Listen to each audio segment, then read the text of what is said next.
మళ్ళా మంతెన గారి ఆశ్రమంకో లేదంటే నేచర్ క్యూర్ సెంటర్కి పోతే అక్కడ రా నాయన అని చెప్పి నీకు ట్రీట్మెంట్ ఉందని చెప్పి ఆడ మట్టి పూస్తారు. అరే మట్టి పూస్తాడు వెంటనే ఇందులో మేము ముట్టుకోలేదు, మట్టిలోనే ఉంది నాయన మొత్తం అంత సర్వస్వము. ఆ మట్టిలో చిన్నప్పటి నుంచి ఆడితే నీకేం జబ్బులు రావు.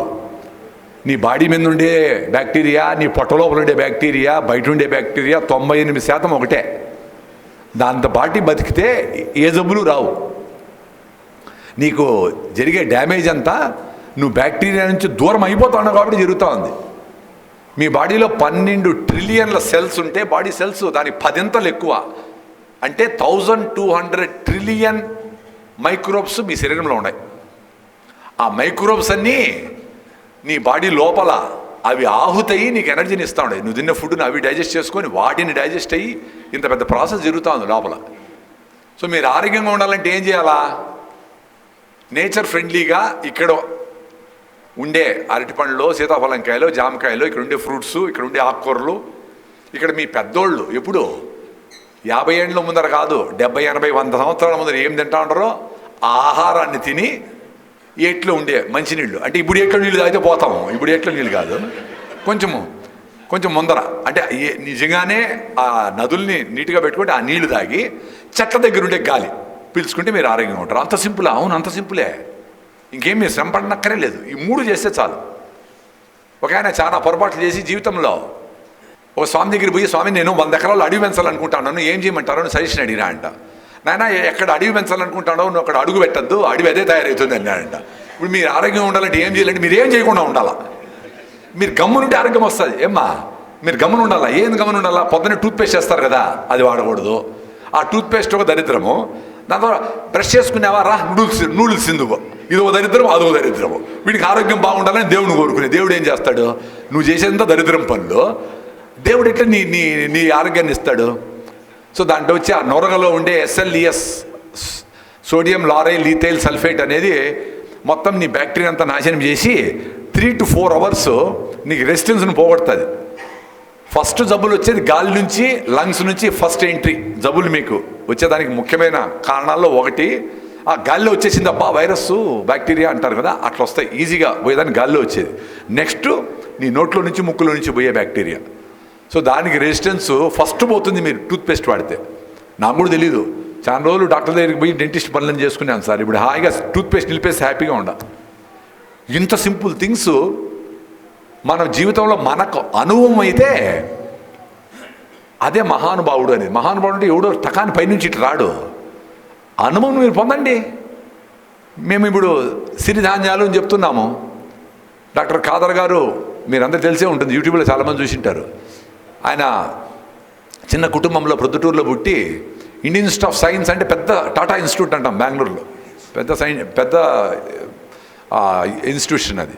అక్కడ PhD చేసి అమెరికాలో 10 ఏళ్ళు పోస్ట్ డాక్టరల్ చేసి, అరే ఇంత వ్యవస్థ ఈ మొత్తం మానవ కులాన్నంతా ఒక విచిత్రమైన పరిస్థితికి నెట్టేస్తూ ఉంది ఈ కార్పొరేట్ వరల్డ్ అనే ఒక బాధతో ఎన్నిక వచ్చేసి ఆయన 20 ఏళ్ళుగా చిన్నగా మోటార్ సైకిల్లో తిరిగి చిన్న పల్లెల్లో ఏ ఆహార ధాన్యం తింటే బాగుంది, దాని సైంటిఫిక్ ఎవిడెన్స్ ఏమి అనే విషయాలు అందరికీ చెప్పుకుంటా 20 ఏళ్ళు పట్టింది ఆయనకు. ఈ రకంగా అందరికీ మీకు ఆ సిరిధాన్యాల మీద, ఆ మిల్లెట్స్ మీద గౌరవాన్ని కలిగించడానికి ఇన్నేళ్ళు పట్టింది.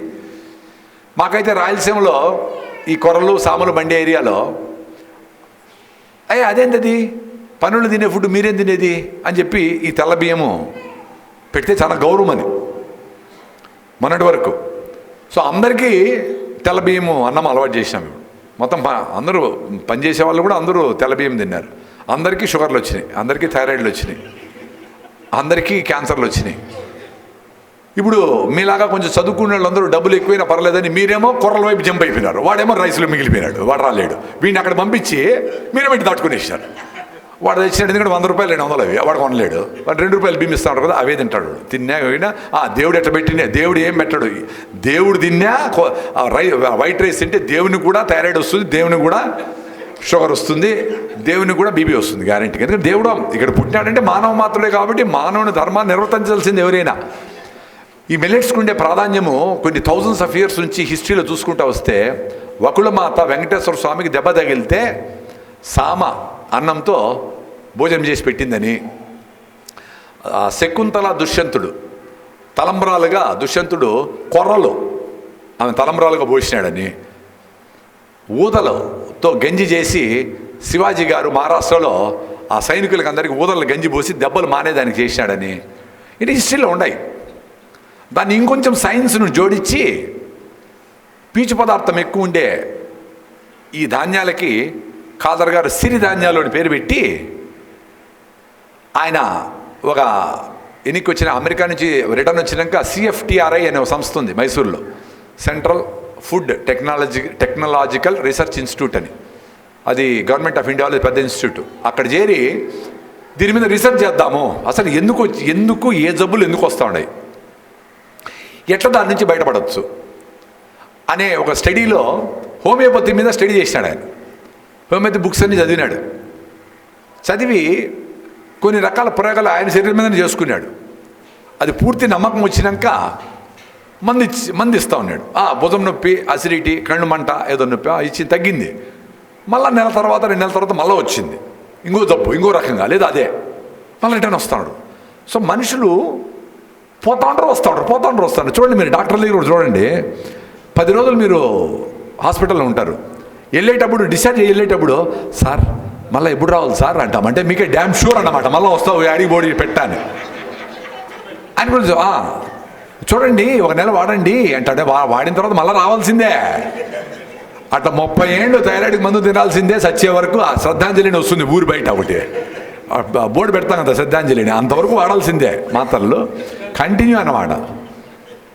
ఇద్దరికి డ్యామ్ షూర్. ఇద్దరికి ఒక పేషెంట్కి డాక్టర్కి, ఒక భక్తునికి భగవంతునికి ఒక అనుసంధానం ఉంటుంది. అంబిక అగరబత్తిలాగా అట్లా ఒక అనుసంధానం ఉంటుంది అన్నమాట. చూడండి, మా ఫ్యామిలీ డాక్టర్ అంట. ఒరే మంచి డాక్టర్ అంటే, అమ్మ నువ్వు రాకుండా ఉండాలంటే నువ్వు పొద్దున్నే బాగా ఎండకు నడిచి మిలిటరీ రాంబాబు దగ్గర 4 వంటలు నేర్చుకొని ఇంట్లో తినేసి మంచి చెట్ట దగ్గర ఉండే గాలి పీల్చుకుంటే నువ్వు వచ్చే పని లేదమ్మా అని చెప్పాలి. కానీ మళ్ళీ ఎప్పుడు రావాలని అడిగేది చెవులో, ఎప్పుడు రావాలి సార్ అంటే ఆయన 1 నెల తర్వాత, నెల కాదు 20 రోజులకే వస్తాడు. ఎక్కడికి పోతాడు? ఈ వ్యవస్థ నుంచి నేను 30 ఏళ్ళ బాధ, అసిడిటీ, అల్సరు, రకరకాలు ఉన్నాయి నాకు కూడా సమస్యలన్నీ. మా మేనకోడలు 2 డాక్టర్లు, MD ఒక ఆమె. ఎట్టన్నా చేసి నాకు మాత్రలు లేదని చూస్తాడు 9 ఏళ్ళ నుంచి. నేను ఎట్లా తప్పించుకొని తిరుగుతా ఉన్నా మాత్రలు లేకుండా. తమాషా ఏం తెలుసా, నేచర్కి అనుసంధానం అయితే అట్లే హక్ చేసుకుంటుంది మిమ్మల్ని. మాకైతే ఎంత కాన్ఫిడెన్స్ అంటే, అదేదో సినిమాలు చెప్తాడు చూడు, ఆ విలన్లందరినీ రాండ్రా నేను మెంటల్ రాండ్రా నా మీదకి, అట్లా జబ్బులు రాండి చూద్దాం అనిపిస్తూ ఉంది. ఇప్పుడు ఈ ఏజ్లో రెసిస్టెన్స్ అట్లుంది. మీ పిల్లలకి రెసిస్టెన్స్ లేదు. ఎంత అన్యాయం. 15 ఏళ్ళ పిల్లలు 8, 7, 6 హిమోగ్లోబిన్ HB అంటే కళ్ళు చూసి తెల్లగా పాలిపోయి ఉంటారు, వీక్గా ఉంటారు, ఎప్పుడు సోలిపోయి ఉంటారు. టీచర్లు అట్లే ఉండాలి, టీచర్ కూడా అట్లే ఉండరు, ఇది అట్లే ఉండరు, అందరూ అట్లే ఉండరు. వ్యవస్థ అంతా అట్లే ఉంది. వాళ్ళు 6, 7 హిమోగ్లోబిన్ ఉంటే వాళ్ళు జబ్బులు రాకుండా ఏమవుతాయమ్మా? డేంజరస్ సిచ్యుయేషన్ ఇది చాలా. నాకు 2009 నుంచి ఎందుకు అవుతా ఉన్నాయి నేను అబ్జర్వ్ చేసుకుంటా. ఇడ్లీ, దోశ, పూరి అన్నీ మంచి ఫుడ్డే, మా ఇంట్లో ఫుడ్డే. తింటా ఉంటే కూడా అసిడిటీ అట్లే ఉంది. ఈ సిమిటిడిన్, ర్యాంటిడిన్, ప్యాంటాప్రజోల్, బొమెప్రజోల్, ఎండోస్కోపీ, 3+ ఎరోషన్స్, జలసిల్లు, ఖాయం చూర్ణ, రిఫ్లెక్స్ అన్నీ వాడుతూ ఉన్నాయి. అయినా వస్తూనే ఉంది. 2 రోజులు పోతుంది, 2 రోజులు వస్తుంది. ఒకసారి భోజనానికి కూర్చొని తినలేకుండా లేచిపోయిన రోజులు ఉన్నాయి, ఎక్కువ అసిడిటీ అయిపోయి.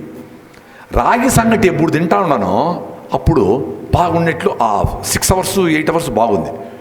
అంటే మా రాగి పిండి ఎక్కువ వేసిన రాగి సంగటి తింటే అసిడిటీ కంట్రోల్లో ఉంది అని నేను తెలుసుకోవడానికి నాకు 30 ఏళ్ళు పట్టింది. అంత అజ్ఞాని నేను. మీరేమో నన్ను విజ్ఞాని అనుకుంటా ఉంటారు. ఓహో, 2009 నుంచి ఎప్పుడైతే పొద్దున్నే రాగి సంగటి, చాలామందికి వినింటారు, చేస్తారో తెలియదు, కానీ ఇంత రాగి సంగటి పెట్టుకొని బాగా దేశీ ఆవు పెరుగు వేసుకొని, మీ భాషలో చెప్పాలంటే తొక్కాల వేసి బాగా ఫుల్గా 15 ఇడ్లీల నుంచి 20 ఇడ్లీలు తినాలా. అయితే రాగి మూత 2 రాగి మూత, అది ఫస్ట్ పట్టదో, చిన్నగా తొక్కాల వేసి. ఏ జంతువు అయినా అదే తింటుంది. ఎందుకంటే మనం స్టైల్గా పొద్దున లేసి ఒక కాఫీ, 2 బిస్కెట్లు, మళ్ళీ మెత్తగా ఉండే 2 అసలు నోటికి పని ఉండదు. బాగా మెత్తగా ఉన్నాయా, మెత్తగా అంటే నోటికి పని ఉండకూడదు. ఇటు తిని మళ్ళీ 2 చెత్త తినేసి, ఈ చిప్స్ గిప్స్ తినేసి మళ్ళీ ఆఫీస్కి వెళ్తారు. అంటే ఫుడ్ కరెక్ట్గా లేదు పొట్టలో. ఏ జంతువు అయినా ఎట్ట తింటుందండి? బాగా కష్టపడుతుంది, పరిగెత్తి పట్టుకుంటుంది, పూర్తిగా తింటుంది ఫుల్గా, మళ్ళీ సైలెంట్ 2 days. అప్పుడు ఒక మ్యాజిక్ జరుగుతుంది, ఆటోఫాగే అంటాం. జపాన్లో ఉండే ఒక సైంటిస్ట్కి దాని మీద నోబెల్ ప్రైజ్ వచ్చింది. ఆటోఫాగే అంటే మీ ఉపవాసం, ఆకలి వరకు మన బాడీ క్లీనప్ ప్రాసెస్లో ఉంటుంది. మీకు భోజనం ఎక్స్ట్రాగా తింటా ఉంటారంటే మీ బాడీ చచ్చింది అని అర్థం. అంటే మీ ఇంటికి పొద్దున్నే 10 గంటలకి 20 మంది గెస్టులు వచ్చినారు, వాళ్ళు వెళ్ళే లోపలనే చెప్పకుండా మళ్ళా 12 గంటలకి 20 మంది, మళ్ళీ 30 మంది ఇట్లా వస్తూ ఉంటే ఎట్లుంటుంది మీకు? సేమ్ పరిస్థితి. మీ బ్లడ్లో గ్లూకోజు 5 నుంచి 6 గ్రాములు ఉండాలి at any point of time. అది కూడా సస్టైన్ రిలీజ్ ఉండాలి, ఎప్పుడు అట్లే ఉండాలి. ఎక్కువ కాకూడదు. 1 గ్రాము 2 గ్రాములు ఎక్కువైతే దాని బాడీ ఏం చేసుకోవాలో నాకు తెలుసు. గ్లైకోజన్గా మారుస్తుంది, ట్రైగ్లిజరైడ్స్గా మారుస్తుంది, రొమాంటిక్ ఫ్యాక్టర్గా మారుస్తుంది, లివర్లో ఎత్తి పెడుతుంది, హార్ట్ వాల్వ్స్లో ఎత్తి పెడుతుంది. ఇంకేమి నా వల్ల కాదురా అని లాస్ట్కి రెడ్ బ్లడ్ సెల్స్ మీద పెట్టి నువ్వు సావు అంటే అప్పుడు షుగర్ పేషెంట్, అప్పుడు ఆనందం అనమాట. అప్పుడు వాకింగ్ పోతే షుగరా రా అంటారనమాట. అంటే మళ్ళీ కలిసిపోని ఎక్కడ చూసినా షుగర్ పేషెంట్లే కదా. ముందు షుగర్ వచ్చిందంటే పెద్ద జబ్బు, షుగర్ మా అన్నకైనాడు. ఇప్పుడు షుగరు, బీపీ కామను, థైరాయిడ్ కూడా కామను, D3 కూడా కామను. క్యాన్సర్ అంటే భయపడతా ఉంటారు. అమెరికాలో క్యాన్సర్ కూడా భయపడరు. అక్కడ ఈ పార్కిన్సన్స్, ఈ ఆల్జిమేర్స్ అవి ఎక్కువ అయిపోయినాయి. ఎందుకంటే ఈ జబ్బులు వస్తే ఏదో 10 ఏళ్ళలో పోతాడు, వాడికి సెటిల్ అయిపోతుంది. ఆల్జిమేర్స్ ఇవేమంటే వాడికి ఏం తెలియదు, వాడు అట్లే ఉంటాడు, నోట్లో పెట్టాలి, పెట్టినారో తెలియదు, తీతే తెలియదు. అప్పుడు రియల్గా ఆ ప్రేమ అనుబంధం అప్పుడు తెలుస్తుంది అనమాట.